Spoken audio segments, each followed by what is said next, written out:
Hi everyone, मैं प्रिया और अपने चैनल टेक विद प्रिया में आपका हार्दिक हार्दिक स्वागत करती हूँ।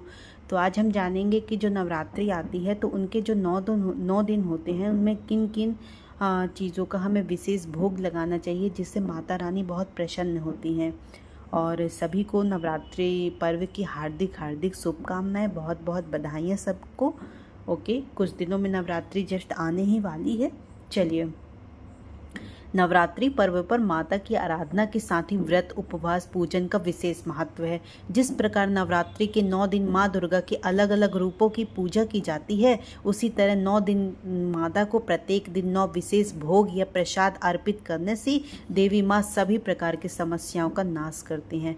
तो जो अब नवरात्रि का पहला दिन यानी जो माँ शैलपुत्री का दिन होता है, तो इस दिन देवी माँ के चरणों में गाय का शुद्ध घी अर्पित करने से आरोग्य का आशीर्वाद मिलता है तथा सभी व्याधियां दूर होकर शरीर निरोगी रहता है।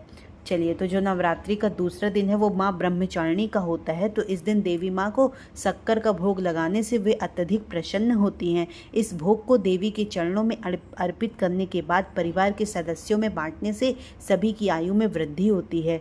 नवदुर्गा का एक रूप है चंद्र घंटा। इस माँ के इस रूप का पूजन नवरात्रि के तीसरे दिन किया जाता है। इस दिन माँ को दूध या दूध से बनी मिठाई, खीर का भोग लगाकर ब्राह्मणों को दान करना शुभ होता है। इससे दुखों की मुक्ति होकर परम आनंद की प्राप्ति होती है।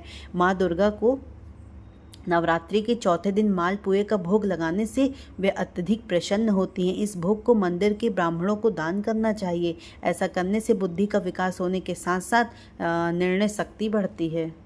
नवरात्रि का जो 5वां दिन होता है यानी कि माँ स्कंद माता का दिन, इस दिन माता जी को केले का नैवेद्य चढ़ाना बहुत ही उत्तम माना जाता है। ऐसा करने से आपको उत्तम स्वास्थ्य और निरोगी काया की प्राप्ति होती है।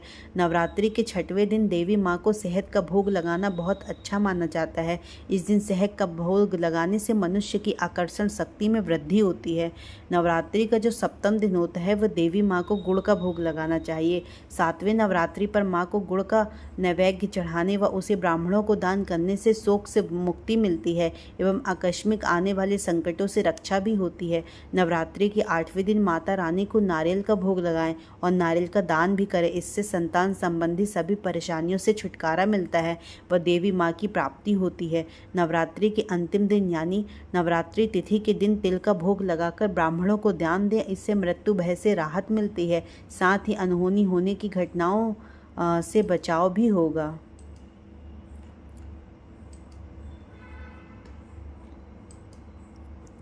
तो इस तरह हम माता रानी की नवरात्रि की 9 दिन के 9 प्रसादों का भोग लगा सकते हैं। इससे माता रानी अत्यधिक प्रसन्न होंगी।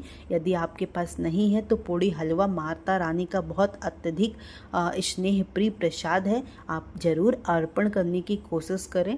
ओके, और आपके पास अगर है तो आप सब कुछ अर्पण करने की कोशिश करें, बिकॉज सब कुछ दिया हुआ उन्हीं का है, तो हम उनको क्यों ही ना अर्पण करेंगे।